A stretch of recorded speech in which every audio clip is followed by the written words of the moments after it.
Hello, everybody. Welcome to a special episode of Call the Vet. So this is normally my podcast that I do with recorded video, but I'm bringing it to you live from YouTube now. And it's great to see you here. It's great to have you all along. I know we've got David and we've got Disha watching live. So yeah, big hello to you. Great to see you. And yeah, let us know where you're from. Say hello in the chat. And if you do have questions, then just ask them and I'll try and get round to all of them. So this really is an ask me anything. I've got some questions that have already been submitted and been asked, and I'll get round to those in just a minute. But yeah, really, if you've got anything that you'd like to know, then just fire away and I'll do my best to answer you. I thought I'd start off with kind of a review of what the last year has been and what a crazy year it has been for all of us in so many ways.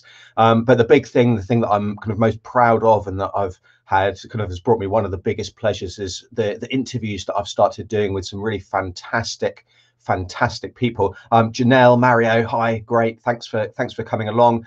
Let me know where you are as well in the chat, because I know there's a real global audience. Connecticut, fantastic. So yeah, we've got a lot of members, a lot of viewers from the States, India, we've got UK, Australia, Philippines. I know there's people all over the world, which is just amazing, and kind of still blows my mind that I can be kind of talking to you from little lonely old New Zealand in the middle of nowhere. Yeah, it's really exciting. So yeah, the thing that's pleased me the most, or that I'm most proud of and that I've enjoyed, is really connecting with lots of different people. So we started off with Sarah Ondrako, who spoke about separation anxiety, which is a huge issue, and actually one of the questions that I'll come on to in a little bit. It's a really hot topic at the moment, and I suspect will be certainly for the next 12 months or so.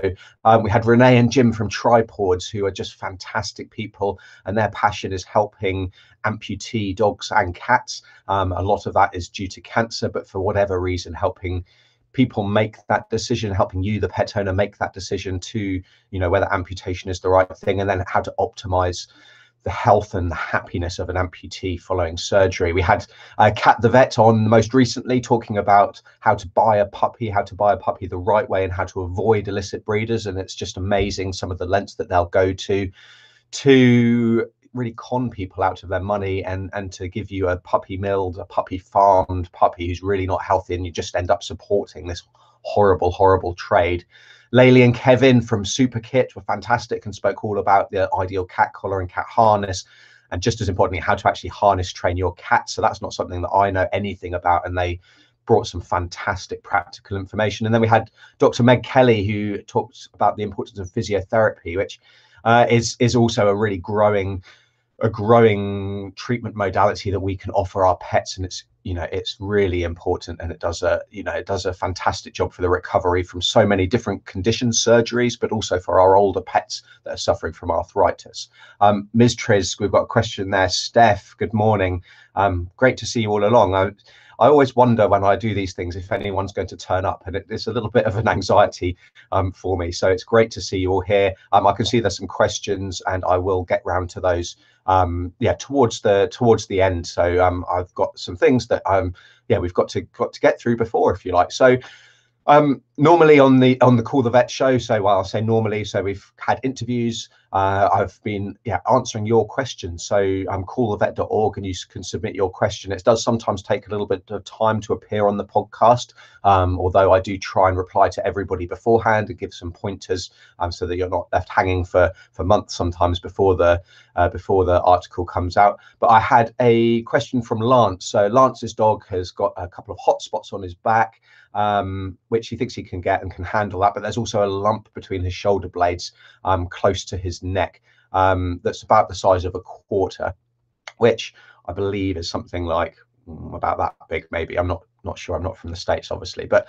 so it also has a hot spot on top of it, which is maybe a key piece of information. It's constantly broken up by his hair and him licking, and he's just given him a bath and whatnot, but he's really worried that this lump is a cancer, because his dog's an older dog, and it really scares Lance, but he really can't afford to go to the vets, which unfortunately has been a common problem and a common thing that I've been receiving requests about.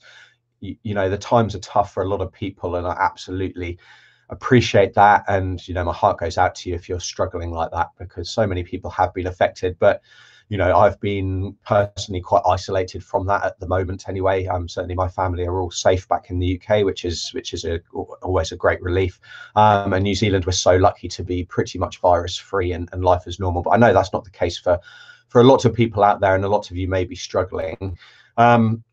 It's really difficult though, and that's kind of why I wanted to answer the question on this episode, because we can talk about hotspots, and I've got a long answer here, but I kind of reflecting, I think it's maybe not the most helpful thing, because hotspots, they're a skin infection. We can clear that up by clipping the hair, keeping it nice and dry, letting the air get to it, and using a topical, either topical ointment, antiseptic cream, or even just a cleaner, so like a chlorhexidine based cleaner. If it's deeper though, it's probably going to need antibiotics, because and painkillers as well, because these can be really painful. But there's no way of me knowing what that lump is, unfortunately. The only way to know is to see if it clears up, if you can get rid of that hot spot, and see if it clears up. And if it does, then we can think of it as just a likely infection, a deeper infection. But if it doesn't, then really we need to do a fine needle aspirate, which is we take a little sample, we stick a needle in it, take a little sample and see what it is. And if it is a cancer, then that will, or most likely will, show up. And if it's an infection or an inflammation, then that will also show up, and we'll know that antibiotics and a longer course of antibiotics are the treatment. But unfortunately, there's not really any way to do that other than to go to your vet, and they obviously need to see you, they need to prescribe any medication, and they need to do any sampling. There are various low-cost options out there. There's charities that might help, there's low-cost clinics, but unfortunately it doesn't negate the need to go to a vet and consult a vet. So I don't really have any other suggestions, I'm afraid, Lance, for you other than that, and hopefully things will clear up if you can get those hotspots under control. It does kind of highlight the need, and I mean, it sounds like I'm on a bit of a pedestal here, but the need for kind of planning ahead. And I know a lot of people will also struggle with their own medical costs. Certainly in the States, there's no, kind of National Health Service, or what we have over here, which is something very similar. But trying, if at all possible, when your pet is healthy, to build up a small savings account, just a regular small amount into a bank account, and then you actually get to keep that money. Like, insurance is a great thing, but insurance is pretty pricey as well, especially if you have a bigger dog and an older dog. The insurance premiums can be astronomical. But trying to build up a bit of a buffer, so even if it's only a couple of $100, it will still get you a consultation, a course of medication, and maybe some simple testing as well. So there's some things to think about there, and I'm probably not the most overly helpful answer, but unfortunately it is what it is. So next up, we've got a question from Jones, who is actually a vet in Malawi. So great to have you along, Jones. Great for you to be involved here, and thank you for all the work that you do over in Malawi. I'm sure it's very different to the work that I'm doing here, which kind of reflects your question. So Jones is just asking, how do I manage a case of canine distemper? So he's had a frustrating experience with a dog that, according to the signs, it was suffering from distemper. So it had ocular discharge, so discharge from its eyes, fever, and an irregular heartbeat, a fast heartbeat. The simple answer, Jones, is that I don't treat cases of distemper. So I've been very fortunate that distemper in the UK is pretty much unheard of. I don't even know if people are seeing cases, but if they are, it's certainly very, very rare. And here in New Zealand, it's the same. So really, I'm not seeing distemper. We see occasionally parvovirus, but again, even then, that's only occasionally, because vaccination levels are high and vaccines work really incredibly well. So really, I guess my thought always is, if the treatment is not going to plan, is have I actually made the right diagnosis? And sometimes that's easier than others. Absolutely. Sometimes making a diagnosis is impossible. And a lot of the time, our pets will get better without having made a diagnosis, but with giving appropriate symptomatic treatment and supportive care, and the body does the rest. And in the case of distemper, unfortunately, that's actually pretty much only the treatment that we can do. So we can give antibiotics, we can give electrolyte replacement, so we can give intravenous fluids to support that hydration. Support the electrolytes is really important. So often my understanding is these dogs are potassium depleted, so they need to be, potentially need to be supplemented for that. Trying to feed them is really important. Nutrition plays a really big role in any dog that's unwell, and especially if they're unwell and not eating for any length of time. We certainly know with parvovirus, it used to be that these puppies got starved, but we now know that if we're feeding them, even if they're vomiting, and they seem to be vomiting it all up, if we're feeding them, then it really does improve their chances of recovering from these horrible diseases. And then really good nursing care and any other symptomatic treatment, so anything that can bring down that temperature, painkillers, anticonvulsants if they're twitching, if they're having seizures, and a bit of a prayer sometimes. Unfortunately, these diseases, which thankfully we don't see globally, I know they're in different places, they're different prevalences, but thankfully we're seeing less and less of these as vaccination is becoming a thing. So not much help again, Jones, so I'm not doing very well today, am I?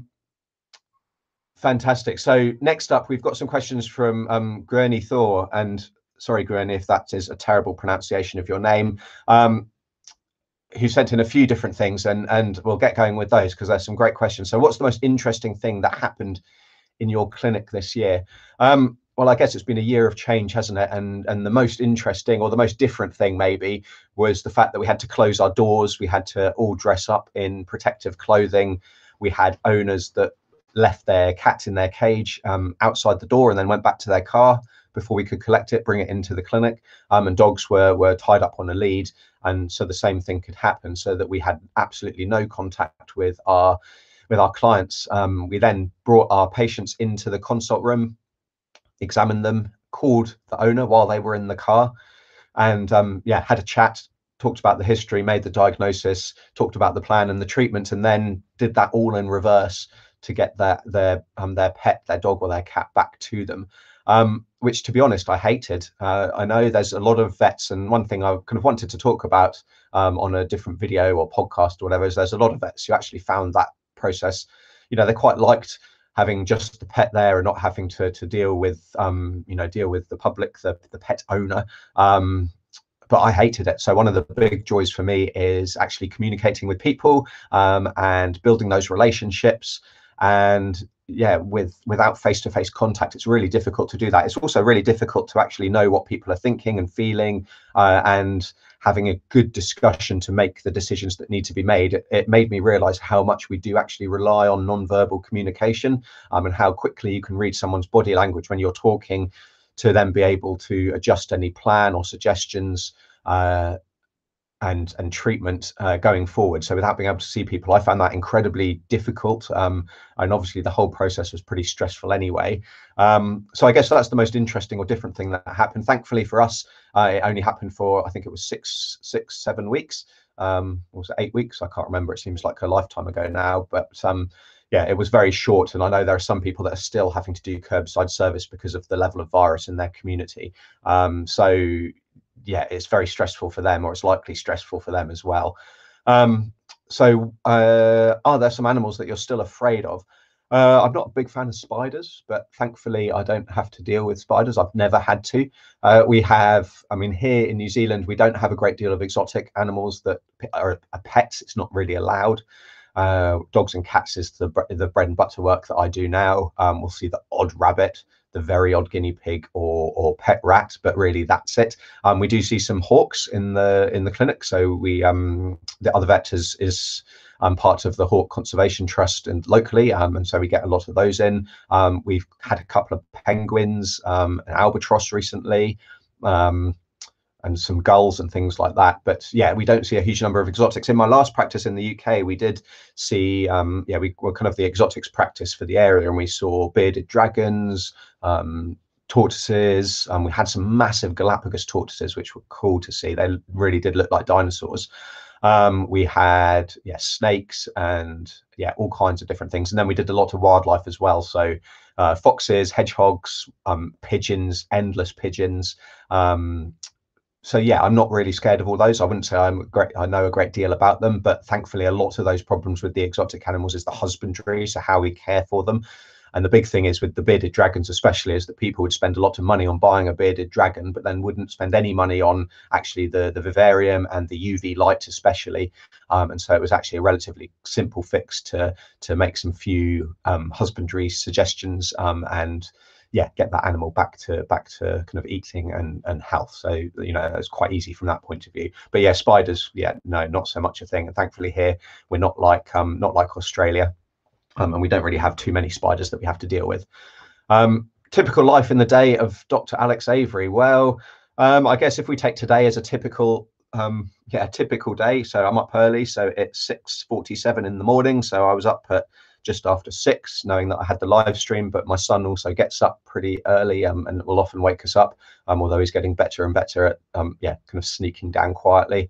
So up to do this, but get ready for, get the kids ready for school, get ready for work, head into work. So I work 4 days a week, so Monday, Tuesday, Thursday, Friday, and it's about half an hour into my work, so commute into work, do my day job, so as general practitioner in a small animal companion animal veterinary practice. And we've just moved into a new clinic, which is fantastic. It's amazing, the space and the cleanliness and the light and the atmosphere is so much nicer than our old clinic. Then come home, so I'll either go from 8 till 5 or from 9 till 6, then come back, have a bit of dinner. Hopefully it's, we sit down to eat as a family, kids go to bed, and then 8:30, it's getting later as the kids are getting older because they're staying up later. I'll often be sitting down at the computer for an hour or two, to maybe film some content, edit some videos, edit some podcasts, work on the computer for a couple of hours. I'll often do that in my lunch break as well, so have an hour on the computer in my lunch break working on our pet's health, go to bed and then repeat it all again. So that's kind of a standard day in my life. As far as what I do in the surgery, in my day job, if you like, we split our time. So we're kind of a 2-vet clinic, although we're growing, and we have a few more people joining us in the new year, which is really exciting. We split our time kind of 50-50, so 50% of the time we'll be doing surgery, that in the morning, that is, and then 50% of the time we'll be consulting, and then in the afternoon both of us are consulting. So I kind of do everything from the point of view of being a companion animal vet, so surgery, imaging, diagnostics, and then consulting. So a bit of everything, which I really enjoy doing. And I guess a lot of times people feel pressured maybe to specialize or to follow a particular interest, but really I enjoy having that mix. So that's what I do. Have you had a dog before, or are you strictly a cat person? So I grew up with dogs, actually. We did have a cat when I was younger, or a couple of cats when I was very young. But we've always had dogs. So we had Finn was our first dog, then we had Guinness, and then we had Fergus. 3 dogs kind of in my childhood. All spaniels, all fantastic dogs, really enthusiastic, as you can imagine, being spaniels. And then I guess we rescued a cat from kind of in my first job, well, my wife did. It got brought into her clinic after being hit by a car and was never claimed. We've been kind of cat owners ever since. I guess I'm a big believer in trying to provide everything that we can for our pets to make sure that their lives are as happy and healthy as possible, as I say, kind of almost every time. And I know for a dog, it doesn't really, a dog wouldn't fit into our lifestyle at kind of this stage of life. We don't have the time to walk them as long and as much as we would like, and as much as they would need. And also we do kind of like to go away at weekends and things like that, where we can't always take a dog. So, it just doesn't fit in with our lifestyle. I'd love a dog at some stage. I know the kids would absolutely love a dog, but I'm still very much a dog person, but I've also become a cat person. So I'm both, if I'm allowed. Next up from Gurney, have you noticed an influx of new dog owners where you are? Kind of here it's noticeable with the media. I'm calling them COVID puppies. I'm a bit afraid for some of these dogs and cats, but if there are families that really take care of them and they're happy, then all the best to them. So I've seen, so no, I don't think we've had the COVID puppy situation that has happened. I know has happened, and actually we spoke about with Kat the vet, one of the interviews that kind of 3 weeks ago maybe. We have had some new puppy owners, and we have had some dogs that really have suffered from a lack of socialization. So they've been, they just don't know how to behave, how to interact with people. They're maybe very scared, or they're a bit bitey, and yeah, they haven't really been socialized because of lockdown, because of the limited ability to do that. And maybe the owner's lack of awareness that that's something that needs to happen. Thankfully, it's not been a big thing, but yeah, it's definitely something that we have seen a little bit, and it is a bit of a problem kind of worldwide. What I'd say to you, if you fit into that category, that you've got a dog during lockdown and you haven't been leaving them, so separation anxiety is another big thing, which is why I wanted to speak to Sarah on Draco in that first interview about how to kind of solve the problem with separation anxiety. With any of these behavioral problems, all I'd say is that it's important that, one, if you're recognizing something, well, have a little think, and if you're recognizing that your dog is a bit fearful, if they're getting anxious when you're leaving, if they don't like new situations, if maybe they're becoming a little bit aggressive in new situations or with new people, then jumping onto that really early is super important, because behavioral problems, they are challenging to fix at the best of times sometimes, but they're definitely really a struggle to put right if it's left and we just assume, oh, the puppy's growing up, oh, they'll get over it when they get older. Well, they probably won't, and not only won't they get over it, it will get worse. So trying to seek some help, and sometimes this it does take effort, but sometimes the plans that are put in place are completely free, but it just takes a bit of time and effort on your part, but it's time and effort that's definitely well spent. Perfect. And then last one from Gurney was, besides being a vet and family man, what hobbies do you pursue? So yeah, well, I guess I don't have a lot of time for hobbies at the moment, but you can see kind of behind me, where are we? So we like kind of tramping, so that's hiking. So I've got kind of little kettle, micro adventures, my little stove. Well, it's hard to point to things when they're behind you and you're trying to look on screen. Little stove. Yeah, we like to go hiking or tramping in the backcountry of New Zealand. So there's a huge network of huts that you can stay in overnight for very little money. Some of them are free.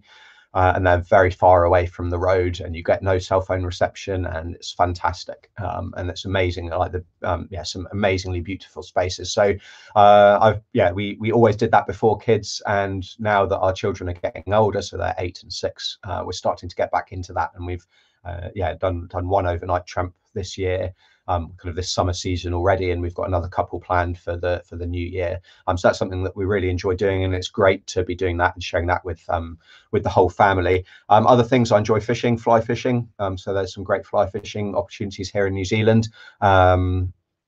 Photography as well. So you can see the camera behind me. Something that I guess I don't have a huge amount of time for at the moment, but something that I do enjoy doing, and I'm sure it's something that I'll get back to. With any hobby, they kind of come and go, don't they, over time. So I guess that's what I kind of do. Otherwise, I'm involved with the Scouts section, Scouting New Zealand. I'm the Kia leader for our local group. The Kias are the 5 to 8 year olds. So my son has just moved from Kias to Cubs at the end of this term, which seems like a bit of a milestone, and my daughter's still a Kia. So yeah, it's a lot of work, and sometimes it's it can be a bit hard work and feel like it's not getting in the way, but there's a lot of other things that I need to do. But it's really enjoyable to see the kids grow and develop, and be a part of the community as well. So I enjoy doing that. And thankfully that's a term thing, so we're in the holidays now, so I get a bit of a break, 6-week 7-week break from that, which was much needed at the end of this year. Perfect. So we've got a lot of questions here, so fantastic. So let's see if we can get to some of them all. Oh, we've got Lucy here. Do you want to come and say hello to everyone, Lucy? There's Lucy. She's just woken up. Hey, right, off you go. Bye bye. So Lucy normally wakes up really late, so she's up early. Anyway, so right, that's that distraction out of the way. Right, we've got here, let's see, Brenda, what's the best food to feed your dogs that you can buy At the Kroger. At the Kroger. So I guess that's the first thing. I've got no idea what the Kroger is, Brenda, but is it if it's the supermarket or the shop? So it's difficult with, like, diet is always a difficult thing. It's a hot topic, and a lot of people have really strong opinions on it. I've written kind of extensively, and there's a lot of videos about and podcast episodes about what to feed your dog: raw versus kibble, wet versus dry was the last podcast episode, I believe. I record a lot of them in advance, so sometimes I actually forget which ones are which.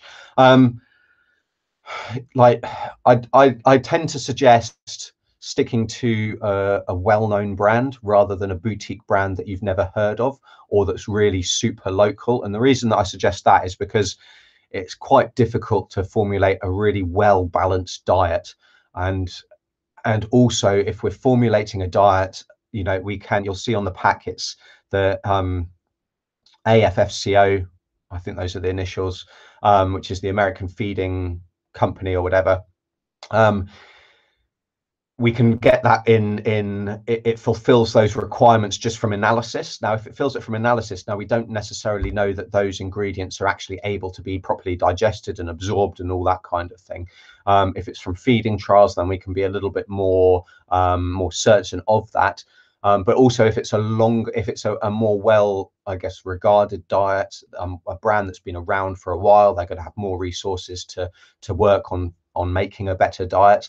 And it's going to be being fed to more animals for a longer period of time, and so you're going to be more likely to know if there's been any problems with that diet. So I guess that's a broad generalization. There's different diets across different different countries, and they're all going to be named differently in different regions. Even are all going to be named differently. So I don't have any particular diets for you. I feed my cats a Royal Canin neutered cat. I don't think you can go wrong with Hills, Eukanuba, ProPlan. There's lots of these different companies. A lot of them are all owned by the same umbrella company. So Mars owns a lot of them, but they're different brands and they're different entities. But I think a lot is made of feeding different foods, and while there's undoubtedly those foods are kind of the cream of the crop and the better ones, and there are going to be some that are really not great. So we have a lot of what we call dog roll here, which is like a big kind of extruded sausage in a plastic wrap, that's often very fatty, and I don't rate that very highly at all. I think it's very tasty for dogs and they love it because it's full of fat and rubbish. But yeah, I don't really rate that very much. So, but I think a lot of the middle of the road diets, there's probably not a huge amount in it. So if your dog, and a big one as well, I think if your dog seems to be doing well on the diet that they're on, then why make that change? Obviously, if there's problems with tummy upsets, if their coat's not particularly glossy, clearly if they've got any medication, any medical history that means that they need to be fed a specific diet, then they need to be changed. But I'm not a big believer in changing for the sake of changing. I don't think there's a huge amount of evidence one way or the other with a lot of these diets that's set to say some are better than others. So I guess that's my quick take on that, Brenda, and I hope that helps. Right, Disha, let's see, we've got here. So from India. So if you see me kind of looking around, it's because I've got a lot going on my screen. So you'll have to excuse me not looking right into the camera. But Disha, cat recently had a space surgery a week and a half ago. Is there any ointment I should put on the incision area? No, it should be looking good. So if it's looking a little bit crusty and a little bit weepy, if it's like a clear fluid, then just cleaning it with warm salty water. So boil the kettle, let that cool down, add a bit of salt and give that a bit of a clean. If it's looking inflamed and if there is a lot of discharge, or your cat's not very well, or they seem to be irritated by it, then they'll need to go back to the vet. It might be that there's a bit of an infection there, or a reaction to the stitches, or something that needs antibiotics or something like that. But as a matter of routine, there's no need to put anything on any kind of surgical incision, unless you've been specifically advised by your vet. So sometimes maybe if there's been a wound, there's been a car accident, it's hit on the road and there's like a gravel rash as well as a wound that's been stitched, it might be that you've already got some cream been sent home with you. But generally, there's absolutely no need to add anything to an incision. Right, we've got Ms. Triz from West Palm Beach. My dog has inflammatory bowel syndrome. What can I do to help her avoid getting an upset stomach? Irritable bowel syndrome. or inflammatory bowel syndrome. So we often call it IBD, inflammatory bowel disease, but I know with humans it's IBS, irritable bowel syndrome, which I believe is maybe fairly similar. I guess the thing is with a lot of kind of human terms that we use, it's a good point. A lot of human terms that we use, we don't necessarily use with our pets, and although we might consider the diseases or the symptoms to be similar, they're actually quite different diseases. Which is why, like, when people use human terms, I'm not a human doctor, so I'm sometimes not aware of the exact intricacies of that condition. But really is going back to that diet, is trying to find the right diet that works. So we'll often use a hypoallergenic and exclusion diet maybe to start with, to find something that works, and then maybe slowly add ingredients back in to see if there's something that's a particular trigger. Hypoallergenic is not a protected term, so the bags of food in the supermarket, they might have hypoallergenic on it. They might also say natural. There's various terms that actually don't mean anything. They're not protected. They're not regulated in any way. So yeah, we would use something like maybe Hill ZD to start with, or an ID, or a Canon intestinal. There's lots of different foods we would maybe start with, but really just trying to find a diet that works, and often we can manage them that way, especially if it's just a food sensitivity. If it's an inflammatory bowel disease, then we can sometimes get them, find one of those diets, and if that works, then diet is the only thing that we need. But if it's in a particularly bad case, or certainly in the first instance, then we do tend to need medical treatment as well. So that's normally with steroids, maybe metronidazole, which is an antibiotic that also has a bit of an immune modulatory function within the intestine, so it actually alters the inflammation within the intestine itself, as well as being an antibiotic. But yeah, diet really is the big one, Ms. So yeah, hopefully you can find something there. Steph, good morning and happy holidays. Morning, Steph, from Chicago. I hope it's not too cold where you are. It's probably deep with snow, if my geography and memory is right. But I hope you're staying warm, and it's and you're doing well. Janelle, one of my cats been diagnosed with eosinophilic granuloma complex. He's been on a high dose of steroids and Atopica, which is an immunosuppressant. Is there anything else I can do to help? So eosinophilic granuloma is an inflammatory condition, an allergic condition of the skin. Allergies, come in, I guess, numerous flavors. So flea allergic dermatitis is the most common one in cats. And either way, even if that's not the case, we want to avoid anything that's causing itch. So keeping up with your flea treatment, even in the middle of winter, even in Chicago, is really going to be important, because our houses are insulated, they're heated, and so we can still get parasites and fleas. With an allergy, it's an allergy to the saliva. So only one bite can sometimes really cause horrendous inflammation, and it can result in a cat tearing themselves to pieces. Maybe not so much when they're on the medication, but we want to do everything we can to be able to reduce the dose of that. But I guess being on steroids and Atopica, so that's a cyclosporin, being on both of those suggests to me that unfortunately your cat does suffer from that pretty badly. We can give diets to improve the skin. So there's specific skin diets that can help, that have different supplements in them. Our omega-3 fatty acids are a really good supplement for skin, so that's our kind of fish oils, making sure that we're not giving anything that's got added vitamins or anything like that in it, and ideally giving a kind of a pet specific one, because they will have different additions to that. So we recommend something called Kotex, which is a pet, it comes in like a little pump.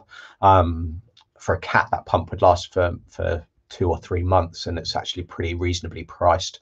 So that's something to think about. Other allergies, I was talking about allergies. So other allergies are environmental allergies, so like our pollens and that kind of thing. So you might find that flares up at certain times of year. It can be very difficult to, especially in a cat, to avoid those things, and to actually kind of do the other things like shampooing. We'd recommend, you can wash cats, and some cats really don't actually mind it. But other cats, you're kind of taking your own life into your hands by doing that. So diet, supplements, reducing any other itchy things. So also if you've got air fresheners in the house and that kind of thing, that can actually trigger allergies. keeping everything nice and clean, as I'm sure you are already. So regular dusting, vacuuming, to remove dust mites. With food, I guess one thing that's important is food should only be open for, if you're feeding a dry food, that is, only feed a bag of food for about 30 days. The reason for that is that food inevitably gets some storage mites in it, and that can be a big trigger for allergies. So yeah, making sure you're getting an appropriately sized bag of food rather than buying a massive one, because it works out a bit cheaper, but 3 months later you're still using it. And then food allergies, not so much of a problem, certainly in my experience, in cats compared to dogs, but is potentially a thing. So yeah, hopefully that gives you a few suggestions there, Janelle. But yeah, it's a frustrating disease, and I guess finding a plan that works and sticking to it, because if you get back to stage 1, then you get the problem with secondary infections. So that can be bacteria or fungal, kind of yeast infections, and then you have to treat with antifungals and antibiotics and a whole load of other things, and it can be a bit of a challenge and an expensive job to get everything back to normal. Sorry, my phone just went, and I'm actually on call as well, so that's another thing that I do. So we do our own after hours treatment, after hours cover at the clinic. So every now and then, it's like 1 in 6, I think my rota is at the moment. I'm on duty, so we have a normal working day, then we're on duty overnight, fingers crossed that we're not called in, so that we can get a good night's sleep to be working the whole next day. So we don't have the luxury of, if we're on call, we get the following day off. We just have to get on with it. So sometimes when we get called in the middle of the night, it can be feel like a pretty long day the following day. I did get a good night's sleep last night, so and that wasn't a call, so we're all good. My wife pointed out to me I was on call, and normally we're pretty safe in the morning, so I thought I'd be safe for this stream. Anyway, Janelle, I hope that helps a little bit there. Perfect. Right, where are we next to? Let's have a little look. Mario, where have you gone?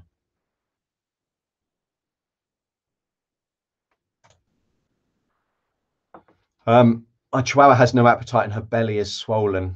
Please help. You want to know why? Mario, I'm afraid this is going to come back to really needing to see your vet. So swollen belly can be due to a number of things.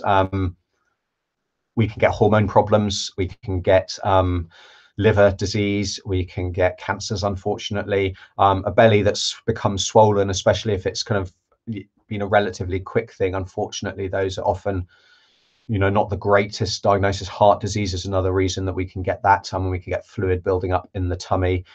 So yeah, I definitely recommend checking with your vet if your dog's not eating as well.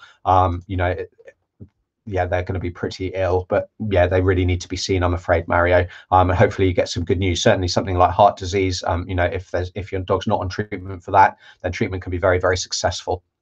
So it's not necessarily a really bad diagnosis that will be made, but I'm afraid there's not much I can suggest there, because the potential diseases are not ones that we can sort out at home. Brenda, what can I give my dog and cat for itching? They do not have fleas. So I guess that goes back to some of my previous answer from Janelle. There's a lot of things that can cause itching. So we can have parasites, we can have food problems, we can have allergies, which is probably the biggest one. We can have mites as well. If both of them are itching, I'd still want to make sure that your flea treatment is all up to date, because fleas, I have this on a weekly basis. I have people come to me because their pet's itching and they haven't seen that their pet does have fleas, and I run a flea comb through them. And picking up a flea comb is no bad idea. Run a flea comb through them, and you either see the fleas or you see little black specks in their coat. So that's flea dirt. Now, the way that you can tell it's flea dirt is if you add that to a moist bit of tissue paper, and rub it a little bit, it goes like a rusty red, a rusty kind of brown color, and that's how you know it's flea dirt, rather than just dirt, which would just stay a brown or a black or whatever color it is.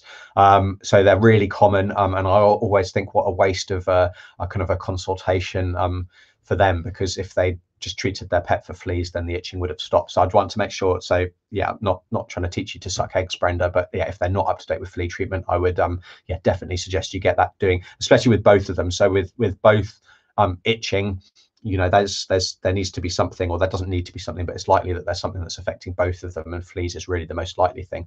Other things we can do, so we can feed diets, add some fish oils to make sure that their coat's not, and their skin's not too dry, shampooing with conditioner. Potentially just a standard oatmeal shampoo is great for just rinsing everything off the coat. It's nice and gentle. It doesn't strip all the oils, and conditioner can help kind of hydrate and keep everything moist as well.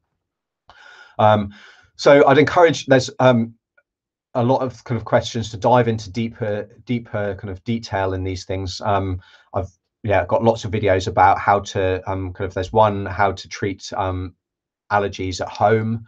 There's one about kind of why was my dog itching. There's videos, so if you're on YouTube, just search for those on my channel, and there'll be some great practical tips there. You can also go to ourpetshealth.com, and if you just search for allergy or itch or skin, then you'll find those things. But same with diet and things like that as well.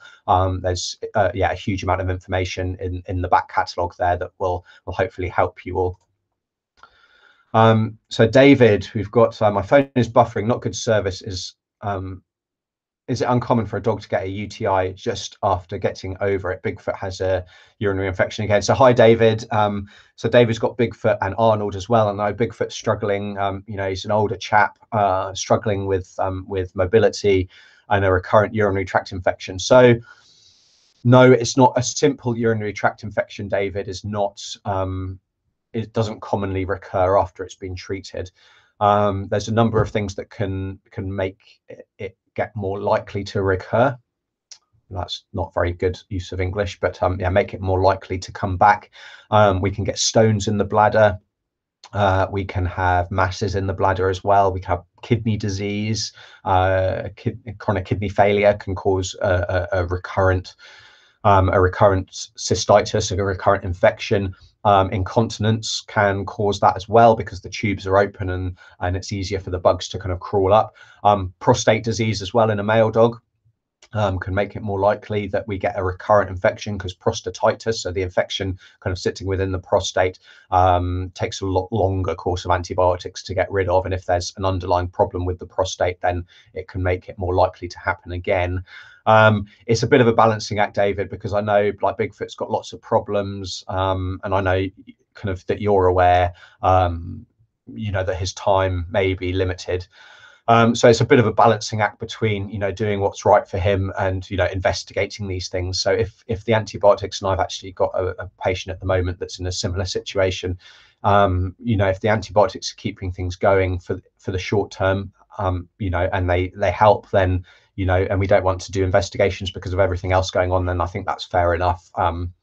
But yeah, hopefully the next lot, if you're getting another lot, will make a difference. And if they're a bit longer, maybe, or, we also need to know that we're treating with the right antibiotic. And sometimes the normal antibiotic doesn't work. So that's why actually taking a sample and sending that off for culture can be really beneficial. And that helps us give an appropriate antibiotic. It helps prevent this superbug formation. So we really do need to be mindful that inappropriate use of antibiotics, so using the wrong one, using them when they're not needed, using them for a course that's not a length of course that's not appropriate, all makes it more likely that we get these multi-resistant bacteria, so these superbugs that then are a big human health concern, as well as being a concern for our pets too. So we really do need to be trying to have responsible use for antibiotics, and I know that's a big thought for every vet out there, for every doctor out there, and I know more and more people are becoming aware of that, both with themselves and not just going to the doctor to ask for antibiotics for a cold, but also with our pets. Excuse me, I'm just going to have a wee drink of my tea.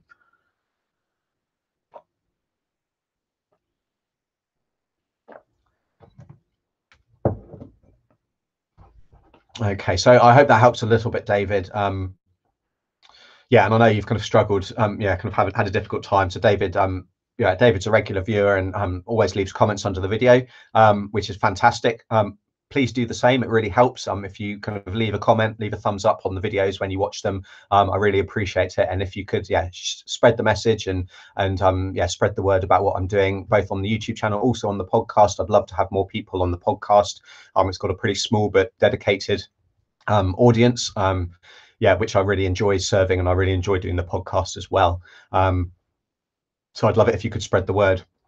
David also hates spider with an undying, ever-loving passion. I'm with you there, David.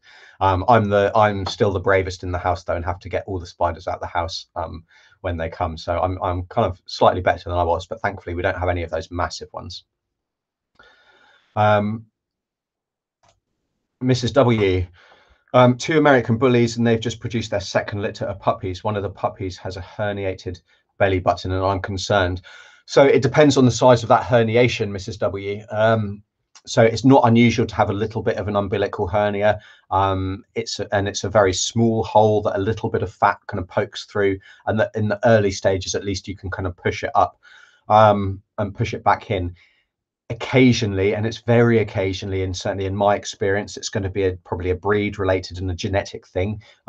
But occasionally there is a bigger hole, and the risk, if it's a bigger hole, is that rather than just a little bit of fat squeezed through, and that's normally like a pinhead sized hole, actually a piece of intestine can come through. And the risk there is if it comes through, it can then twist and then get strangulated, which is a fatal thing unless we get emergency surgery.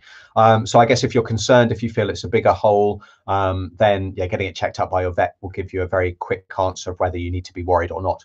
In my experience, 99.9% of the time, there's something that it's a little bit of fat and there's no need to worry. But yeah, that 0.1%, if you like, it is more of a problem. So it really depends on the size there, depends on where you're worried. And it might be that if you can poke everything back up gently, and if you can feel that there might be a little bit of a hole. Now, it's very easy for me to feel it because I'm used to feeling that kind of thing. It might be a little bit harder, but if you can get a feeling that there's a tiny little kind of pinprick hole and that's all that you're able to feel, then likely there's nothing to worry about. If you can keep pushing your finger all the way up into their tummy and your finger kind of disappears, then it's something that definitely needs to be sorted out. But chances are that's not going to be the case. If in doubt, see your vet.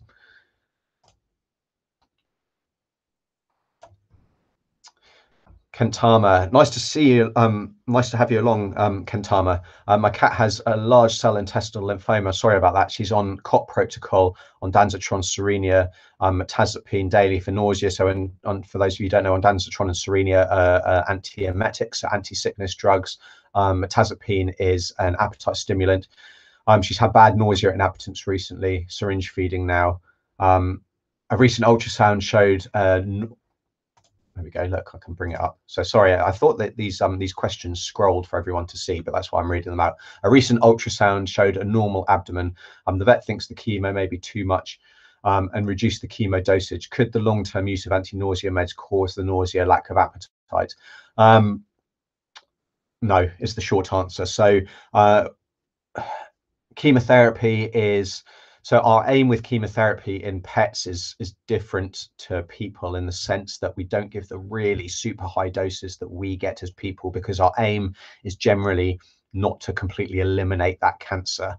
Well, our aim ideally would be to eliminate the cancer, but our expectation is that we kind of hold things at bay while our pet's quality of life is still really good. Occasionally we do get these side effects. The most common ones are unfortunately intestinal, so diarrhea, vomiting, nausea, and a lack of appetite. So ondansetron is a really good antiemetic, especially for chemotherapy. Serenia is also a really good one. So your cat is on good anti-sickness medication. If they're still feeling nauseous and with a lack of appetite, then yeah, I mean, it might be that actually things are a little bit too much and the protocol needs to be reassessed. I guess from the point of view of cancer diagnosis, if you're going to have a cancer diagnosed, then a lymphoma is the kind of the better one. It's the one that more readily responds to chemotherapy, and we certainly can get remission with that, which is really encouraging and great for those cats that do get remission. The latest kind of, as far as I'm aware, is that the average life expectancy for a cat is kind of about 9 months, but there is a reasonable proportion, maybe 20%, that are still alive 2 years later after kind of being on chemotherapy, and the COP protocol is certainly an appropriate one. Yeah, I mean, it sounds like your vet really knows what they're doing. you know, if they're given chemotherapy, it's something that they're obviously comfortable with, and they're aware of managing that. So I'd really go with your vet's suggestion. It's not going to be those anti-nausea medications being given long term that's causing the problem. And it may be that one of the doses of one of the drugs needs to be dialed back a little bit, or having a bit of a reassessment of what that treatment plan is, I'm afraid, Kentama. But hopefully you can find something that, you know, means that your cat's got a really good quality of life, because that's really what everything's all about and what the whole point of treatment is. Super Vegan Watt. Hi, Super Vegan Watt. We've recently rescued a 2-year-old cat that's been living outside. We think she's puffy paw syndrome. She's almost no teeth. What are treatments and survival rates for cats with this? I've got no idea what puffy paw syndrome is, I'm afraid, Super Vegan Watt. Let me just jump onto Google. Like, things get colloquial names, and things that are caused one thing in one country might be called something completely different in another country. Or it might be, you know, a really local name. So let me just see. Puffy paw syndrome. Plasma cell pododermatitis. Okay. So thankfully, this is not something that we see a huge amount of. They can be really difficult to treat, is the bottom line. Steroids can sometimes kind of be a really big help. So the plasma cells, it's one of the immune cells of the body, and yeah, so it's an immune mediated disease where the body's immune system isn't working very well and it's kind of attacking itself. Pododermatitis is kind of a related, so podo is feet, and dermatitis is kind of the skin, so we get swelling, deformation, sometimes ulceration of those paw pads, and it can be really you know, really painful as well. The pads are scaly, yeah, they're puffy, so puffy paw syndrome.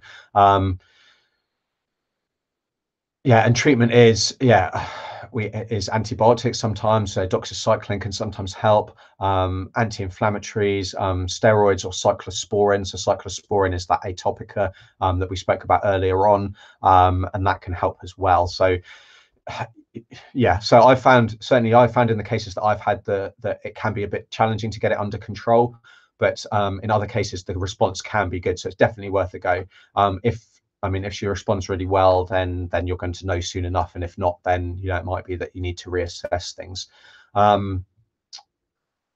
Yeah, so she's almost no teeth. I mean, I wonder what that's, you know, that there may be more involved as well. I mean, there may be that stomatitis as well, and where the mouth is already inflamed, which is also an immune problem, where often we'll need to take all the teeth out. There's also a recent podcast episode on that as well. So hopefully that can help. Right, also Mrs. W. So we've got another one here. My male dog Bones is very intimidating. Is there a chill pill for these situations? If so, is it appropriate to use it on a regular basis? So I guess this boils down to a behavioural problem, a bit like what we were talking about earlier. Having a chat with a behaviourist. So it depends on the situation that you're talking about. Intimidating can mean, I guess, different things. If they're showing signs of aggression and all that kind of thing, then yeah, giving a chill pill, and there are some supplements that we can talk about, but you know, it's not the be all and end all. So we need to think about actually having some behavioral modification plan to try and train them not to be like that, because if it gets worse, then that can lead to some tragic consequences. So a dog who's, you know, showing signs of aggression can deteriorate and become properly aggressive, and then even through no fault of their own end up biting somebody, and then end up having to be euthanized, which is always you know, always a tragic thing to have happen. As far as a chill pill, so there's different supplements that we can give. So Carmex is one, Zilkine is another, which are anti-anxiety medications. We can give Adaptil, sorry, which is a dog appeasing pheromone. So that's something that they can wear actually as a collar around their neck that can have a real calming effect, especially they're supplements and things if there's a stress related problem underlying things, rather than as a sedative.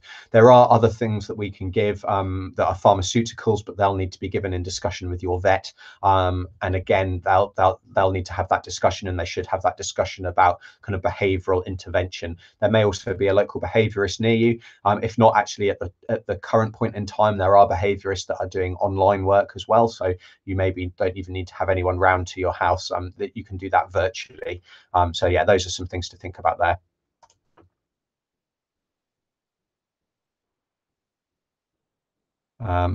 Right, so Daniel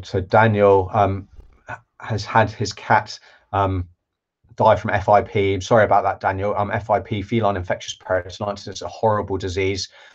So GS441 is the new treatment for this. It's not licensed, it's a human antiviral, but it seems to have it seems to really help. Since I've released my video about it and about FIP, there's been so many people commenting that GS441 has saved their cat and their cat is still alive. Now FIP is really a fatal diagnosis, or it used to be a fatal diagnosis to make, but yeah, this is a new treatment. Like I say, it's not licensed. Maybe that your vet hasn't even heard of it, because it's really kind of one paper or so. As far as I'm aware, it's only a single paper that's shown that this helps. But yeah, I guess getting that word out, Daniel. So yeah, I'm really sorry about your cat. But yeah, the more people that know about that, it may be like, I'm not sure of its availability across the world. So it may be that unfortunately it's not available to you in your country. But yeah, it's certainly a new option for treatment of FIP, which is fantastic. Cool, there's loads of questions here, which is great. So I'm going to try and rattle through these because we've been going for nearly an hour. We'll keep going until I need to go to work, which is not for 40 minutes or so. So we've still got loads of time. But yeah, hopefully you're finding this valuable. Hopefully this all interests you. So my adult beagle dog, let's see, we've got Kristen here. My adult beagle dog usually walks sideways or against the direction I usually lead him to during afternoon walks. Is this a behavioural issue? How to address this? So yeah, it's a behavioural issue. I guess it sounds like it. If he otherwise walks normally, when he's off the leash, off the lead, he normally walks normally. He's not lame, he's not stiff, he's not got arthritis or any other mobility issue, then it's likely a lead walking issue. Like what I'll do actually is if you search for the YouTube channel McCann Dogs, that's Ken and Kale McCann. I've certainly done, they've been over on this channel, and I've done things over on theirs channel, but they're fantastic dog trainers. They're based in Canada, but I'm sure I've seen several videos that they've done about lead walking, getting your dog used to walking on a lead, and they're your best, they're the best people to help you with that problem, Kristen. So hopefully that will, I'm sure you'll find something that will work there, that will get your dog walking nicely on a lead. Perfect. Everyone loving Lucy. Yeah, she's pretty cute, isn't she? She's 6 years old and she's starting to show a bit of attitude. Cool. So super vegan, hopefully that answered your question about puffy paw syndrome. Mario Reds, great question. How can we help our pets go through the stress of New Year's Eve firecrackers, fireworks as well? Jump onto ourpetshealth.com, search for fireworks, and you'll find a whole list of strategies that we can do. In a nutshell, so ideally beforehand, if you know your dog has anxiety around fireworks, and the same goes for thunderstorms, any loud noises, then trying to desensitize them in the first place is the best thing that we can do. So that involves trying to expose them to those noises at a very low level, while they're otherwise distracted, and then gradually increasing the volume, if you like. So we can do that with just playing things on the TV or on the stereo, over your speakers, whatever. So that's the ideal thing that we can do, so just to try and desensitize them to it so that they're not bothered by it. If we know that if we know that fireworks season's coming up, then there's definitely still some things we can do. So we can get some supplies of the anti-anxiety treatments that I've just spoken about. So the Zilkine, the Carmex, the Activil, Adaptil. There's a flea treatment or a flea product called Activil, I think, and the pheromone is called Adaptil, and I think it's that way around, but I always get confused. It used to just be called DAP, dog appeasing pheromone, but they changed the name. It's probably a little while ago now, but when you've been calling something one thing for a decade or longer, it can be a bit tricky to change the name in your head. But anyway, one or the other. The dog appeasing pheromone that comes in the collar. It also comes as a plug-in like air freshener type thing. and getting that on board and getting that going for a few days before the fireworks happen. You can give it just on the day, but if you're giving it beforehand, it often will help a little bit more. If your dog is really, really scared, if they're, if they're really hurting themselves, if they're doing a lot of damage, if they're just sitting and shaking like a leaf, then going and seeing your vet and getting some decent drugs will really help them. Other things we can do: make sure that we exercise them in the day. Ideally in the afternoon, give them a really good run so that they're tired. For your cat, if they're outside cat, then make sure that they're coming in. Try and get them in by the time dusk comes around and these fireworks are likely to go off, so that they're safe. Taking your dog out to toilets again before at dusk, before the fireworks, so they're not busting to go to the loo, and they're not going to have accidents and get stressed because of that. Closing all the windows, closing the curtains so that the sound is muffled and it's a little bit darker. They're not noticing the flashes. So sometimes it's also the flashes that will set these dogs off, because they know that those flashes are accompanied by explosion. So even if the fireworks are a long way away, if they're seeing flashes in the distance, that could trigger their anxiety, even if the actual volume of the bang is not particularly loud. Having a safe space for them to go, so that could be the back of the sofa if they're crate trained in their crate. Throwing a blanket over those areas to deaden the sound a little bit, also to provide a nice dark kind of safe secluded space. Having some background music on as well can help. You don't need to kind of crank the volume up, but just having a bit of background noise can help kind of drown out those sounds as well. And absolutely, kind of your presence and just kind of reassuring them can help as well. Now, some people will say that, that only encourages them to display this behavior, but I think if they're showing that behavior while it's going on, it's absolutely fair enough to try and comfort them and to to help them through it. It might be that they'd rather just be away by themselves in their safe space.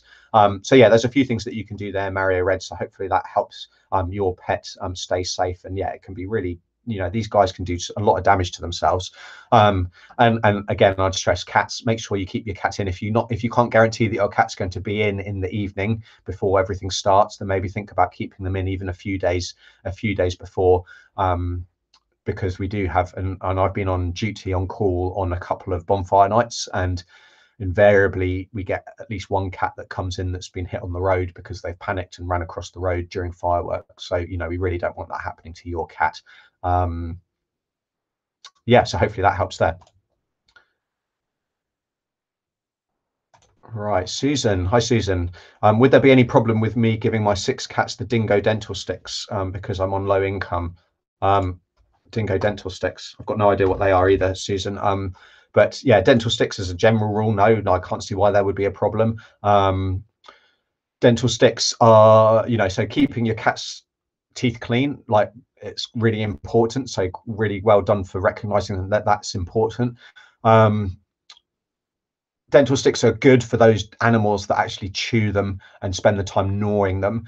I find that a lot of individuals, dogs especially, but cats too, can either go and bury them in the garden, or they just bite them into big chunks and swallow those chunks. So they really enjoy them as a treat, but they're actually not doing a huge amount for their teeth. And if that's the case, it's probably not worth paying the premium for dental sticks.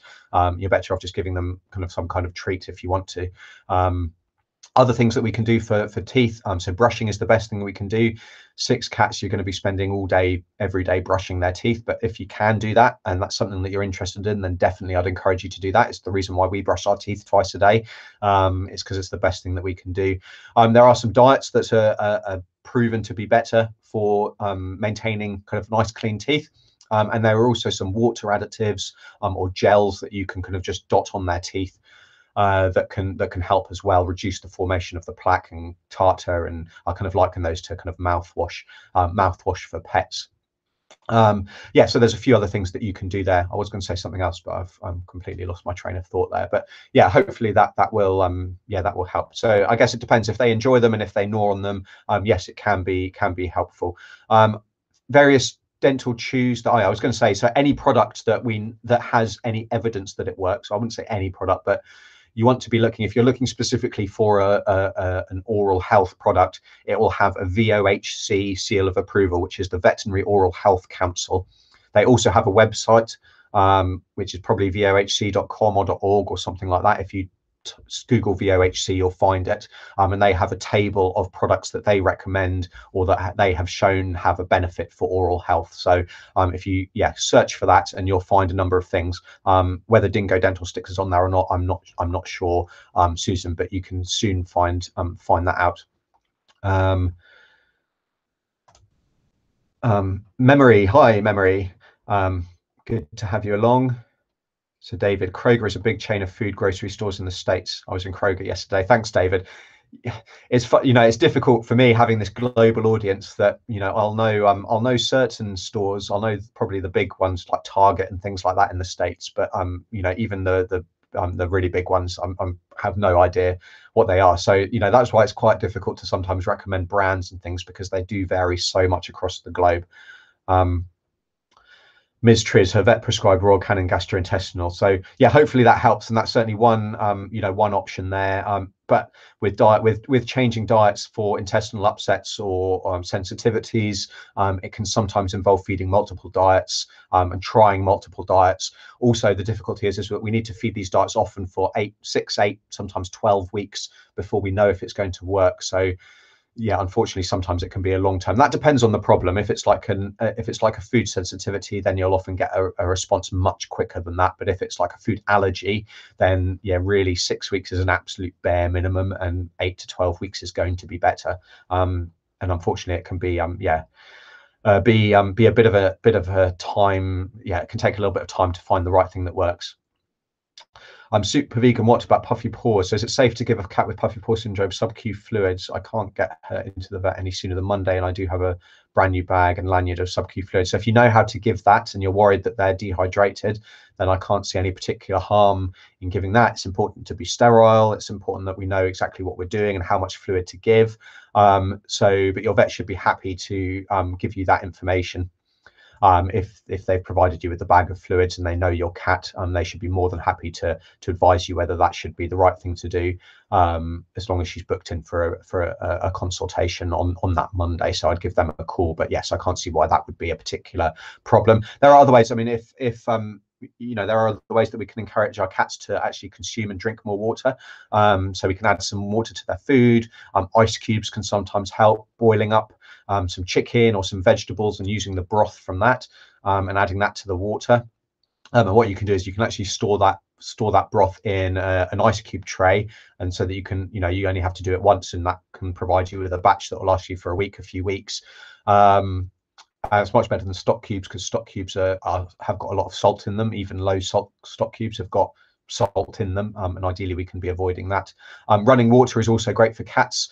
So a lot of people will leave the tap dripping. It's not great from a waste point of view. A really good thing is cat fountains, so they kind of recirculate the water, and cats love drinking from moving water as well. And then also just trying different bowls. So cats are really super sensitive with their taste, and can be pretty fussy sometimes, as I'm sure you know if you've got a cat. And so you try a glass bowl, a china bowl. Plastic bowls often will leave a bit of a flavor. Metal bowls will often leave a bit of a flavor, which is why your cat might not like drinking from those. I'm also having really shallow, wide kind of dishes almost, rather than bowls, because some cats, they're really sensitive with their whiskers, and if they're having to drink and their whiskers are being being touched, they really don't like that. And some people think that can actually be a painful thing that they're experiencing that stops them from eating and drinking well.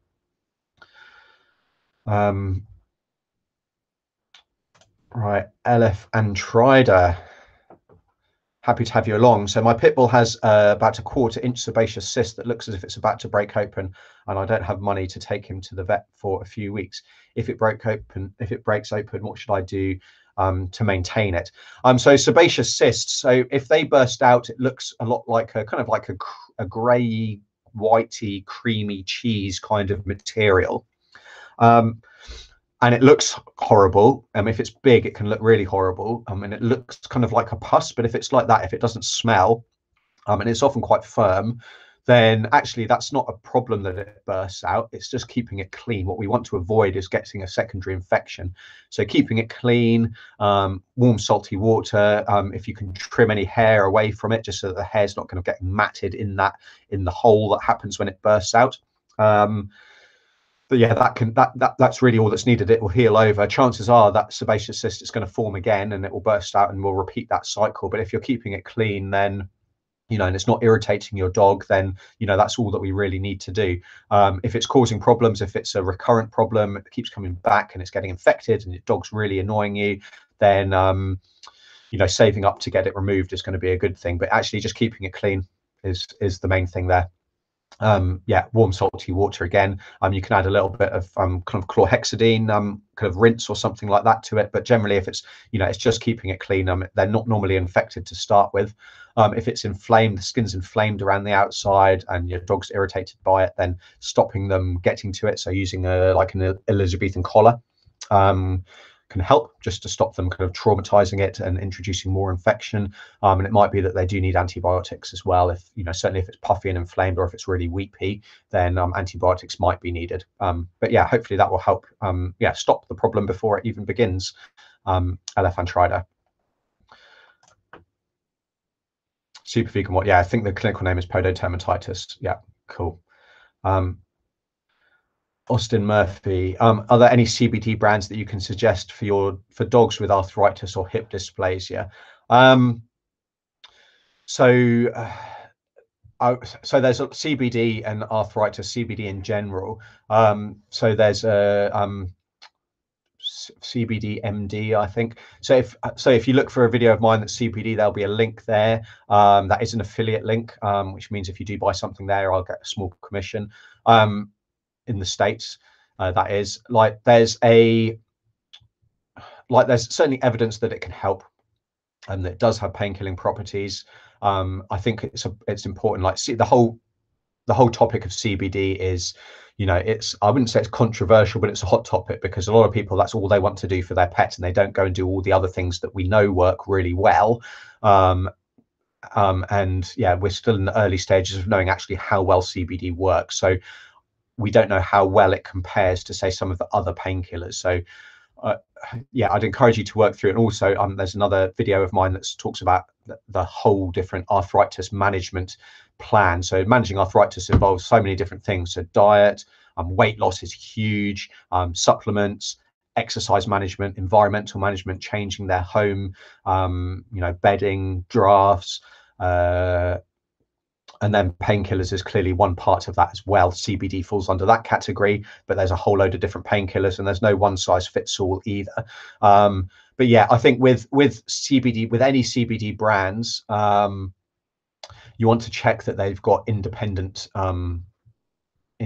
analysis to show that there is the level of CBD that they're claiming, and there's not the THC. So the THC is the psychotropic chemical that causes dogs to effectively become high and people to become high. So that's in the cannabis. Now there may be benefits to THC as well, but that's that's something that's really an unknown. But CBD, the cannabidiol, is what seems to help, and it certainly does seem to help with pain. It seems to help with anxiety. There's some evidence it will help with epilepsy as well. And I'm a believer that we're going to be using this drug more and more in the future. Unfortunately, in a lot of cases, although I believe the situation might have changed in a number of states, vets' hands are tied and they're not actually allowed to discuss it. They're not even allowed to mention it, which is why it's not that your vet necessarily doesn't want you to use it, but they might not even be allowed to discuss it with you, which is clearly going to be a frustrating thing. But yeah, so I don't have, so yeah, there's that I think it's called CBD MD. But yeah, just checking that any local brand to you, any brand in your country, has got independent analysis, because there's it's a big business, the CBD business now, and there's a lot of cowboys out there who are providing rubbish. And with the supplements industry in general, supplements are really poorly regulated, and time and again it's been shown that in some cases there's not even the active ingredient that's claimed to be in the product. In a lot of cases that concentration is not what's claimed, and so that's where independent analysis is important. And for different supplements, it's then important to use the kind of the better well-known brands that can be hopefully more trusted, but they'll hopefully also be able to provide you with some analysis if you do ask them. So hopefully that helps there, Austin. Primo Adono Vivo. My cat makes, sorry, that's probably a terrible pronunciation. My cat makes a sound like sneeze, like a sneeze, but not actually sneezing. No furball stuck in throat. What could it be? I mean, if it's Yeah, could be any number of things. If they're not unwell and it's not been going on for a long time, I'd just keep an eye on it and I wouldn't be particularly worried. If it's happening all the time, if they've got discharge from their nose, if they're unwell, then getting them checked out is going to be the answer there. It could be a little viral infection, so that's probably the most common thing that we'll see in cats, that causes sneezing and kind of upper respiratory nose problems. They can get, like, cats will eat grass and they can sometimes get grass stuck. It kind of goes back up their nose. I've certainly seen that, and it's amazing the length of grass that you can remove from a cat's nose. That's going to cause sneezing, a lot of sneezing, and it's going to quickly develop into like a snotty nose. If it's like a hacking cough or something like that, that's more like that, but more you're thinking like furball, then we can get things like asthma. Cats get asthma. Yeah, and it's important to get on top of that because that can cause similar problems to people. Yeah, so there's a number of things it could be. It depends on the situation there. Right, so Renita, I have two 1-year-old Siameses, boy and girl, started to brush their teeth. The boy has softer stools for the past few days. Can it be from the enzymatic toothpaste? Indoor, eating well, lots of energy. Yeah, I mean, anything that we give differently orally, Renata, sorry, can absolutely cause a tummy upset. It's a bit like us if we're not used to eating a particular type of food, and then we go to the restaurant as a treat, then we might have a bit of a funny tummy the next day. So anything that we give can cause a bit of an upset. It's something that should settle down pretty quickly if that's the cause, and as long as your cat's eating and they're otherwise lively and they're not vomiting and you've got no other concerns, then everything should settle down and I wouldn't be particularly worried about it. But yeah, anything that we give orally, and that's medication, supplements, change of diet, toothpaste in this case, might cause a little bit of a tummy upset. But generally it's mild. They're happy and they're like your cat, eating well with loads of energy. And Renata, you're in London. Hello from London. I hope you're staying well. Yeah, and your Christmas plans haven't been disrupted too badly by the level 4. Yeah, that I know so many people have. It's not very nice for everybody in London at the moment. I know for the UK and for everywhere across the world, but I know London is being hit particularly bad at the moment. Tom, hi Tom. My cat's squatting in the box. Nothing's happening. I give him wet food most of the time, now all the time. Are there home remedies? So cystitis in cats, that's what it sounds like, is often caused by stress. So this time of year is stressful for cats. We've got Christmas trees going up. We've got decorations. We've got lots of new things like that. At different, in other years we've had lots of people coming and going. So stress is a big thing. And yeah, in the younger cats, certainly it's going to be the case. In 90% of the cases, it's going to be a stress-related problem. So reducing that, increasing water intake, great job there. So we've just discussed other ways to do that as well. So that can really help with a flushing action. So idiopathic cystitis or feline idiopathic cystitis, FIC. Older sites might call it FLUTD, feline urinary tract disease. Yeah, it's all stress related. So it's making sure there's enough litter trays, making sure we're getting that water intake. Some of the supplements that we've spoken about already can help. Feeding a urinary specific diet, a prescription diet, is definitely the best idea if it's a recurrent problem, Tom. So if it's not something that's just been a one-off, using Fellaway, so that's our feline facial pheromone, which is the cat equivalent of the DAP, the dog appeasing pheromone, if you like. So that's what cats release when they rub their cheek against objects, and it marks their kind of home safe territory. So if you kind of have an increase of that in the environment, it makes them feel really much calmer and safer. If it's like one thing we need to be aware of with male cats, Tom, is that they can get a blocked bladder. So we get all this inflammation within the bladder that forms like mucousy, crystally plugs that then go and block the tube between the bladder and the outside world, the urethra. And that's an emergency situation that needs emergency treatment with a catheter being placed and everything kind of flushed through. So if your cat is seems to be painful, and if they're really not producing anything, if they're producing a few drops, what we'll often get with these cats is that because everything's inflamed, they feel like they need to go all the time, so they're going and they're squatting and trying to toilet, but there's actually their bladder's empty. So you're clearly going to, at times, you're going to see drips of urine come through. But if you're not getting anything, and if your cat seems to become unwell, if they're crying, if they seem to be really distressed, then for a male cat, this isn't a blocked bladder, isn't a female cat concern. But with a male cat, it's a life-threatening condition. It's one of the few real emergencies. So keep a real close eye on your cat. Otherwise, it's something that does tend to pass within kind of 3 to 5, 7 days tops. But getting treatment for it can help with, help keep your cat a bit more comfortable. So yeah, give your vet a call, I would suggest. Especially if it's something that is not something that you've dealt with before. Again, though, if you head over to the website or the YouTube channel, just type cystitis, it will come up with a lot more information there in a lot more detail. So hopefully that will help you, Tom. Simran, my dog has epilepsy. So sorry to hear that, Simran. I don't know how to explain. I'm feeling so helpless. Epilepsy is not all that uncommon in dogs. Actually, dogs can be treated very successfully for it. There's a number of different treatments, so phenobarbital, imopitoin. Sorry, I had a mind blank then, and I can't remember what the trade name is. Yeah, can't remember. There's a number of different things. Keppra, CBD we've spoken about can help. Different diets, there's some evidence that can help with diets rich in medium chain fatty acids. So that's things like coconut oil can help. But so if we can get those seizures under control, and normally our first line drugs, so our phenobarbital or our imopitoin, they do a very good job. Potassium bromide is another one that we'll often use as an addition if we need it. And those dogs can generally be very well controlled, and they can go on to lead a full, happy, normal life. There's a subset of dogs where it's really difficult to get those seizures under control, but they really are the minority. So although it's not a nice diagnosis to have made for your pet, it's something that we can generally treat very well, and a dog will lead a very good quality of life. So there's definitely hope there.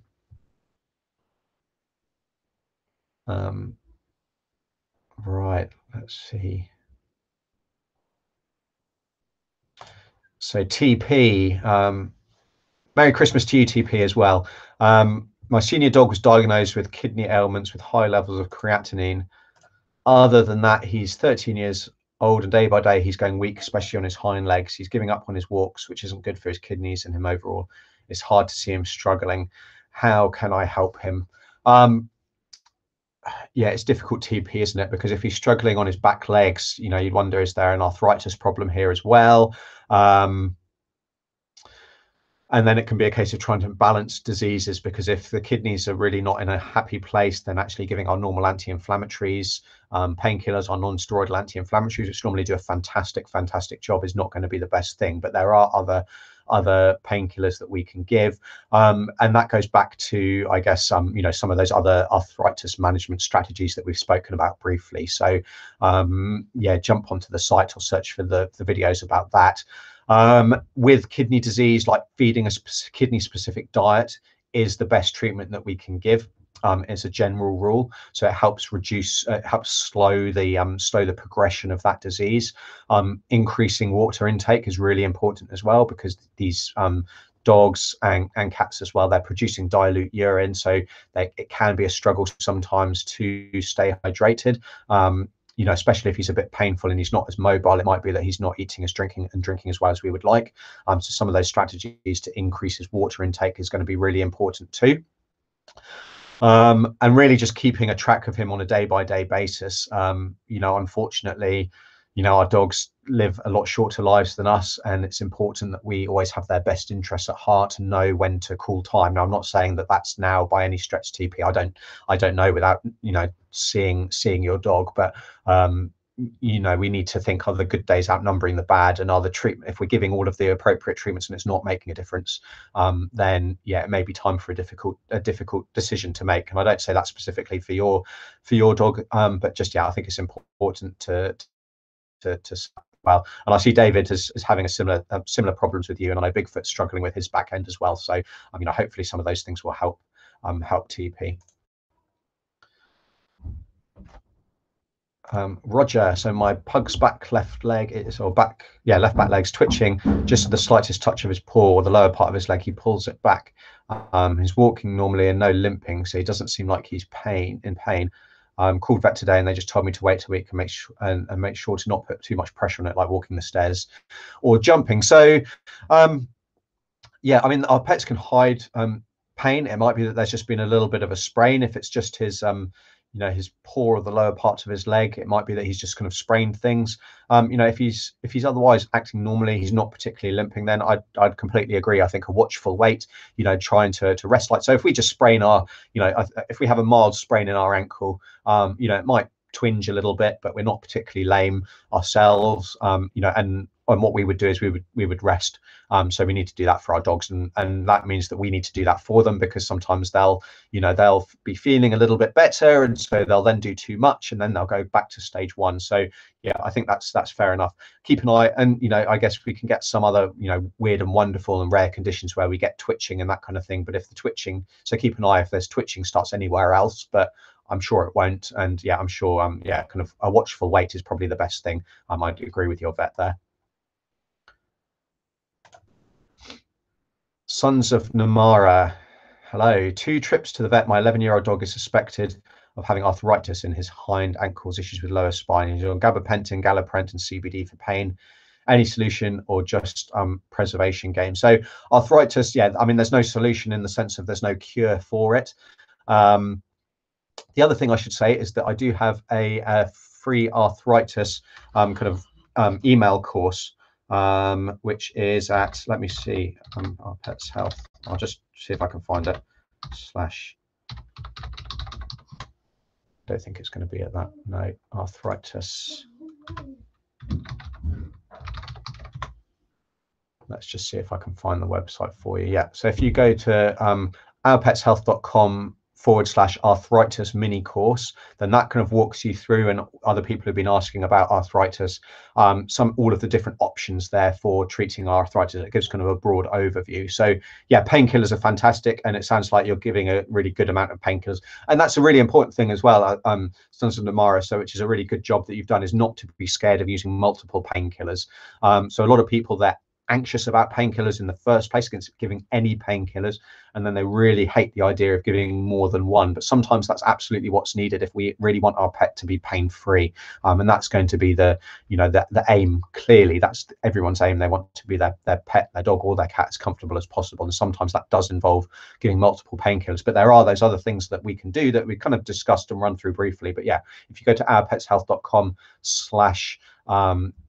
arthritis mini course, then you can get there's a free email courses there as well. Disha Kitchen, how to manage extreme dehydration in a cat. So if it's an extreme dehydration, then really the only thing to do, the only thing that's going to make a difference is going to be intravenous fluid. So that's going to the vet clinic and getting hooked up to a drip and being rehydrated that way. Subcutaneous fluids, which you kind of mentioned briefly before, is a good way to stop a cat getting dehydrated. But if they develop dehydration to any degree, then it doesn't rehydrate them well at all. And the reason being is that the perfusion, so the blood flow to the extremities, so to the skin and under the skin, the body shuts that down to try and kind of preserve its, all its resources. And so what you'll find often is if you give fluids under the skin, even a day or two later, that fluid is still going to be sitting there in a lump because it's not being absorbed. And then giving it orally, if your cat's really dehydrated, it might be that they're not taking it in orally, and getting them to take in enough and get that absorbed is a real struggle as well. So a really dehydrated cat, they need to be admitted and put on a drip. Right, let's see. I think we're getting down to the end of these.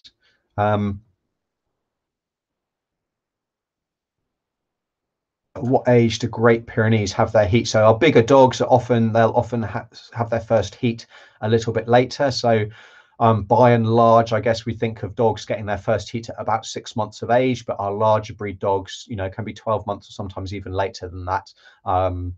But it really depends on the individual, and within breeds there's a huge variation as well. And sometimes that first heat can be silent as well, so you don't notice any bleeding. If you don't have any male dogs around, entire male dogs, you might not notice any behavioral changes. But yeah, so often a little bit later than our kind of standard 6 months, if you like. So Kristen, so my dog often vomits yellow. So I think Kristen, you asked about them walking on a lead earlier. So often vomits yellow, watery liquid in the morning, usually on an empty stomach. How to determine if that's a symptom of a serious condition or it just happens occasionally. There's a lot of things that can cause vomiting.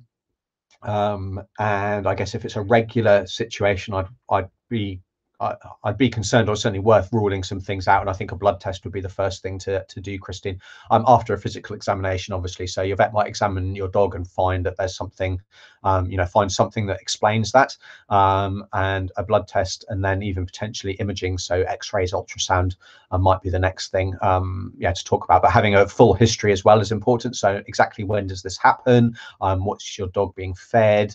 Is there any relation to food? Is it always on an empty stomach? Do they vomit at other times? What are their stools like? Do they ever get diarrhea? So the importance of a full history is really important as well. So yeah, definitely that's something definitely to have a chat to your vet about, and it's likely that they might want to do a few investigations into that. Perfect. Ling. So Ling, my senior Yorkie has an eye ulcer that's not healing as good as our vet would like it to. He's had 2 rounds of antibiotics and he's waiting to see a specialist on the 29th. Unfortunately, I haven't been able to get an early appointment. He's not on any meds at the moment, only painkillers. Is there anything else I can do? Yeah, I mean, I think if you're going to the specialist, then that's the best thing that you can do. With eye ulcers, so what do you say, Yorkie cross. So I guess some of our breeds of dogs, especially our kind of our brachycephalic flat-nosed breeds of dogs, their eyes are quite kind of bulbous and exposed, and that does leave them more prone to getting an ulcer on their eye. Other things, we can get inrolling of the eyelids, so we call that an entropion. And then the hair rubs on the eye, and that needs to be corrected. So a little bit of an eyelid tuck, if you like. We can also get dry eye. That's a common cause, and that's a lot more common than I think people think, where the tears aren't being produced appropriately, and so the eye's getting dry, and the tears aren't being produced, and that causes recurrent ulcers. And then we can get indolent ulcers, which is more of a boxer problem. We call it a boxer ulcer as well, but other breeds can get it, where everything just needs to be kind of debrided and kind of rubbed away, and sometimes little scratches put on the eye to encourage it to heal, which is something called a grid or a punctate keratotomy. So those are things that your vet's going to look at, that specialist is going to look at, and I'm sure they're the right thing. But if your dog is nice and comfortable, I guess the other thing we want to do is make sure that your dog's not rubbing their eyes. So hopefully the painkillers or the anti-inflammatories are helping with that. But if not, then having a collar so that your dog can't rub the eye and make things worse while you're waiting for that appointment, is going to be a good idea as well. Perfect. I think we've got good evening, North London. Thanks from Wood Green.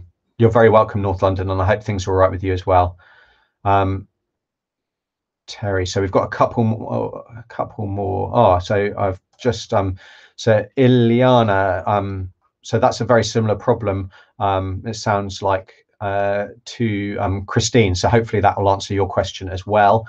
And then last but not least, and thanks everyone for all of these fantastic questions. It's so good. Like I said at the beginning, I always worry that no one's going to turn up and it's just going to be me talking to emptiness. So it's fantastic that you're here. I really appreciate spending your time with me and choosing to spend your time with me. So Terry, I have a 14-year-old hound with well-controlled Cushing's, but she's gotten increasingly picky about her food. Is lack of appetite a side effect of Cushing's? Veteril, I'm concerned about weight loss. So potentially, it depends how long she's been on it, Terry. I guess if everything's well controlled and that's suddenly happened, then I think it's unlikely that is going to be a problem with the Veteril or with the Cushing's treatment. Now, clearly, we're going to with Cushing's disease, we'll get weight gain, and so when it's treated, we'll get a weight loss as kind of reversing that disease process. So if it's kind of a normal weight loss from that point of view, then I wouldn't be overly worried. With the picky diet, I guess you want to check, like you're probably having regular monitoring blood tests just to check that everything's under control and there's no other problems going on. And so, if you haven't had one of those recently, then it's probably a good idea, because we're also, as well as dealing with medications, and there can always be side effects with medications. So I guess I always talk in generalities. That's not how you say it, but we've been going for 95 minutes now, so my brain is a bit fried. I was talking in general terms. But we're often dealing with older dogs as well, and the potential for a kidney problem or a liver disease or something else going on is certainly something. Dental disease is another really common problem in our pets that can cause a reduced appetite, dental pain. So having a look at your pet's teeth, if they're covered in brown tartar, if the gums are red, then that could be the reason why. So yes, I wouldn't say that necessarily it's a problem with the Cushing's disease. It may be that there's something else going on, but hopefully, if you're having monitoring blood tests, then that will hopefully kind of ease your mind about something more serious underlying. But having a dental check or just a general checkup with your vet, or even just giving them a call to check in with them, is probably going to be a good idea there, Terry. Fantastic. So I'm still in time for work, which is good. I've got a few more minutes. So there were a few other things I was going to talk about, and I'll just cover them briefly. So I wanted to kind of just talk about really kind of our pet's health and the plans for the future. And, I'd be really interested in your input, even in the chat, or, send me an email. So you can get me alex@ourpetshealth.com if you're signed up for the newsletter. And if you're not, why not? But you can just reply to any newsletter. But I'd love to hear your thoughts on kind of the future of Our Pets Health. So I'm actually about to take some time off. I'm taking a couple of months off from the channel and from the podcast. So it's summer here, and the kids are on holiday. It's been a busy old year, and I need a break. So I'm taking some time off there. I'm also taking some time off to plan. So I'm not taking the whole 2 months away from the project, but I'm going to be planning what 2021 is going to look like. So I'd be really interested in what content that you'd like from me, and what will keep you coming back to the channel or keep you coming back to the podcast, because I know a lot of people, they will, they'll search for a topic, they'll find the video, they'll enjoy that, but they, and they maybe even subscribe, but they don't really come back to watch other videos. So, that's something that I'm keen, because I think there's a lot of great information in a lot of videos, but if people aren't seeing them and watching them, then, there's, it's not getting the full benefit that it could do. So, I'm going to have a little think about that, but I'd love to hear what you'd like to hear about, what kind of topics, really interest you. I'm also working on relaunching the Our Pets Health Academy. So that's going to have a bit of a revamp. There's going to be a free resource hub. It's going to have a lot of great information that's going to be, like I say, free for everyone to access. And then I'm going to be working on a bit of a deeper dive in certain courses, more advanced courses for people who really want to kind of deep dive into their pet's health and make sure that they're doing everything that they can and have all that information in one easily accessible place. So I'd love to be able to do everything for free, but Our Pets Health, it's amazing how much money you can burn doing projects like this. And I can't keep doing it. I need to make things sustainable for me, both from a time point of view, but also financially. So, there's going to be some courses here. Also, if you do click on any links on the website or in the descriptions, if you go through my Amazon store or my resources page, those are all affiliate links. So they do, I do make a small commission. They're still products that I believe in. The number of requests I get to add different products and links and things from really rather ill-reputable companies is huge. So everything that I do link to, I believe in, but that does help support the channel as well. I've also got the merch. So I've got one here, the Our Pets Health hoodie. I've got a couple of different dog and cat t-shirts as well, and hoodies and vest tops and other things as well. So there's some face masks too. So anything that you buy there, really does help support the channel, and I really appreciate that. But if you're just here for the free stuff, then that's fine as well. I love having you along, and it's great to interact. So no pressure there at all. And then lastly, I wanted to say, having said all that, don't worry, I'm not going anywhere. I've already recorded a fantastic interview about sustainable pet ownership with a vet called Maddie. Hugely important topic, one that I'm becoming more and more aware of. And Maddie was a fantastic guest. So I'm really excited to bring that to you in March, and that'll be on the podcast primarily, but also we'll have clips on the YouTube channel. And I've recorded several other podcasts and videos answering other questions that have been sent in at callthevet.org as well. So I'm not going anywhere, but I need to take a big break. Now, I hope all that's left for me to say, because unfortunately I'd love to stay and chat a little bit longer, but yeah, I do need to get to work. I need to get properly dressed and get to work. But yeah, really, thanks for coming along. I wish you all a Merry Christmas, wherever you are in the world, and however you're spending, however you're spending that. I hope you're staying safe. I hope you're managing to get some time with your family. If you're not, hopefully that's around the corner. Hopefully these vaccines, get distributed well, and 2021 is an awful lot better. But take care. Yeah, really appreciate you all. Thanks for joining me for just over an hour. And until next time, I'm Dr. Alex. This is Our Pets Health, because they're family. Take care.